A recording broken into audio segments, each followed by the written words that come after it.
ছোটবেলা থেকে আমরা নামাজ কাকে বলে এটা জেনে এসেছি। আমরা আমাদের পরিবার, আমাদের সমাজ, আমাদের ইমাম সাহেব এটা শিখিয়েছে কিভাবে নামাজ পড়তে হয়। তো নামাজের ডেফিনেশনটা আমরা ছোটোবেলা থেকে জেনে আসি। কোনো একটা ব্যক্তি নামাজ পড়তে গিয়েছে, কোনো একটা ব্যক্তি মসজিদে আমার আল্লাহর সঙ্গে প্রেম করতে গিয়েছে। সে কেন মসজিদে গিয়েছে? কারণ মসজিদে নামাজ পড়লে কি হবে? সওয়াব হবে। আমার আল্লাহ আমার পরকালে আমাকে জান্নাত দেবে, আর সেই জান্নাতে বসে বসে আমি আপেল, লেবু, আনারস খেতে পারবো। সে কেন মসজিদে নামাজ পড়তে গিয়েছে? কারণ আমার আল্লাহ গুনাহ মাফ করে দেবে। আমি জীবনে অনেক পাপ করেছি, অনেক অন্যায় করেছি, অসংখ্য অসংখ্য গুনাহ করেছি। সেই গুনাহগুলো আমার আল্লাহ মাফ করে দেবে এবং আমাকে জান্নাত দিয়ে দেবে। জাহান্নামের আগুন সেখানে আমাকে ফেলবে না। আমি নামাজ পড়তে কেন গিয়েছি? কারণ নামাজ পড়লে আমার জাহান্নাম থেকে আমি বেঁচে যাব।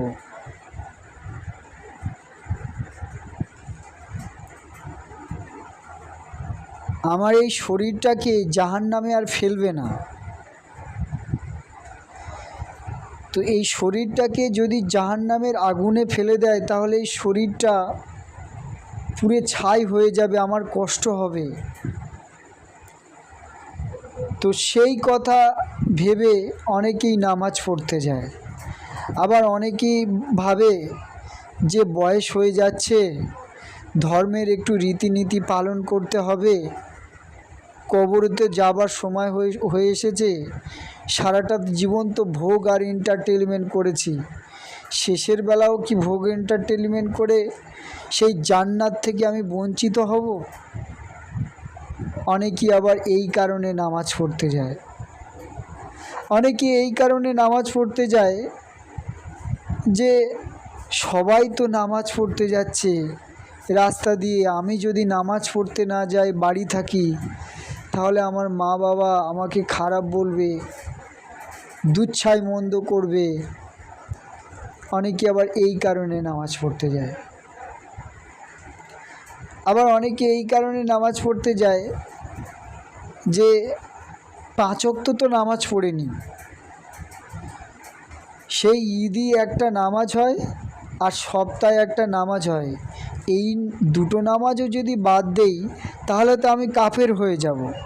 না না, অনেকে আবার এই কারণে, এই ভয়তে নামাজ পড়তে যায়। তো সে এই কারণে নামাজ পড়তে যায় না যে নামাজ পড়ে আমার ভিতরের লোভকে নির্লোভ করব। আমি যে এত লোভী, এত লালচি, আমার লোভকে আমি নির্লোভ করব, আমার অহংকারকে নিরহংকার করব, এই কারণে আমি নামাজ পড়তে যাব। 99% ব্যক্তি তারা এই কারণে নামাজ পড়তে যায় না যে নামাজ পড়ে আমার মিথ্যা কল্পনা, আমার মিথ্যা স্বপ্নকে আমি দূর করব। 99% ব্যক্তি একটা অর্থহীন, একটা ফেক উদ্দেশ্য নিয়ে তারা মসজিদে নামাজ পড়তে যায়। তুমি কেন নামাজ পড়তে গিয়েছো? কারণ বয়স হয়ে গিয়েছে, ধর্মের একটু রীতিনীতি পালন করতে হবে, কবরে তো যাবার সময় হয়ে গিয়েছে, সারাটা জীবন তো ভোগ এন্টারটেনমেন্ট করেছি, আর এখন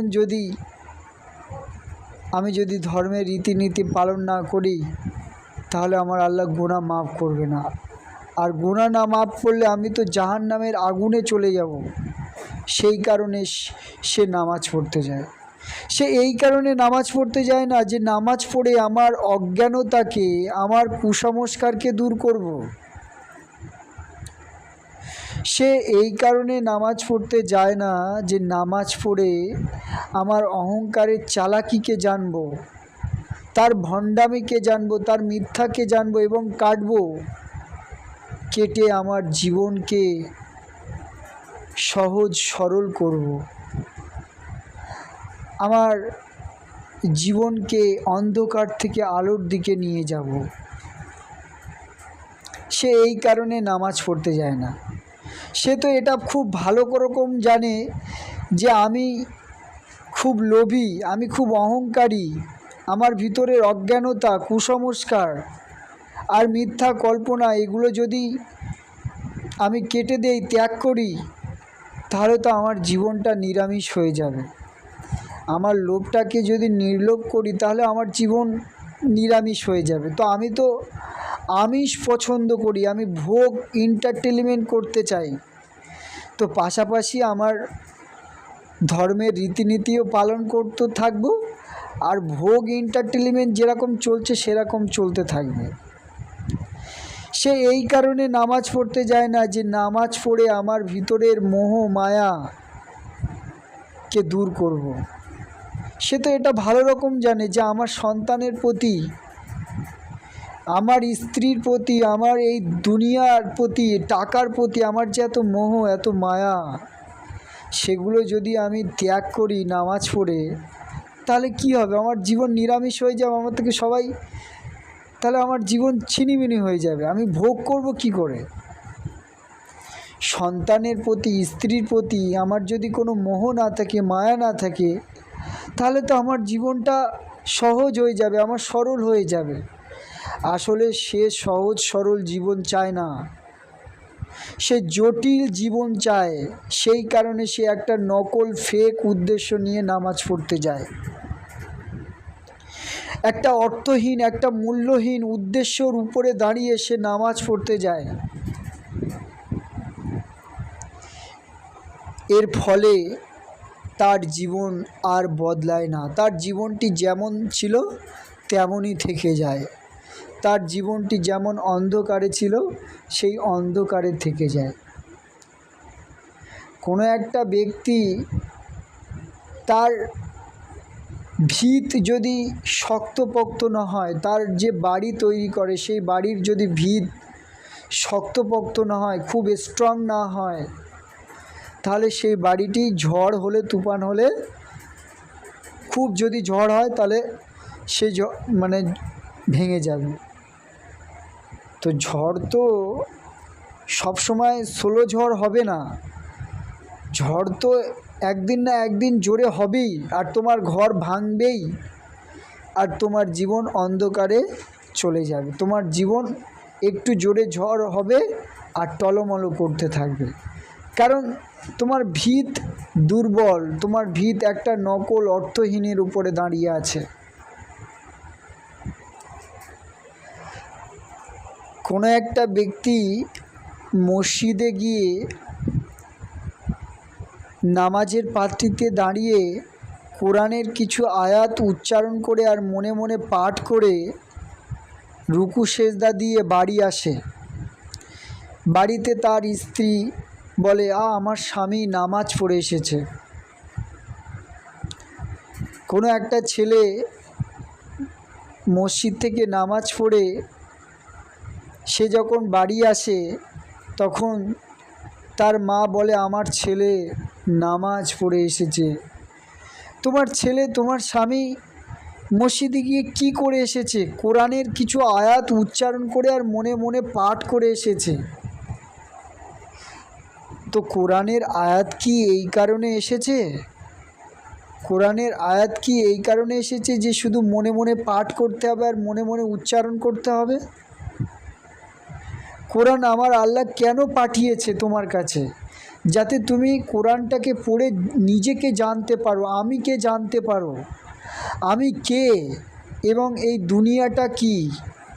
তুমি নিজের মিথ্যাকে জানতে পারো, নিজের অহংকারকে জানতে পারো, যাতে সেই কারণে কোরআনের আয়াত এসেছে। আর তুমি সারাটা জীবন, সারাটা দিন রাত শুধু উচ্চারণ আর মনে মনে পাঠ করে গেলে, আবার অনেকেই সুর তাল দিয়ে পাঠ করে যায়।